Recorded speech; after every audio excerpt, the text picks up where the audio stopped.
Hi friends, good morning friends. ఇది వచ్చేసి good day biscuit మీరు చూస్తున్నారు కదా.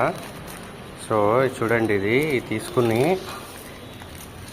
మన రాము గాడికి అయితే పెడదాము. ఎంత బాగా తింటాడు బిస్కెట్. నేను ఒక పీస్ తీసుకున్నా చిన్నది. ఇప్పుడు మనము రాముకి ఇద్దాము. రాము రాము రాము లోపల ఉన్నాడు. రాము చూడు బిస్కెట్. రాము రాము బిస్కెట్. రాము బిస్కెట్.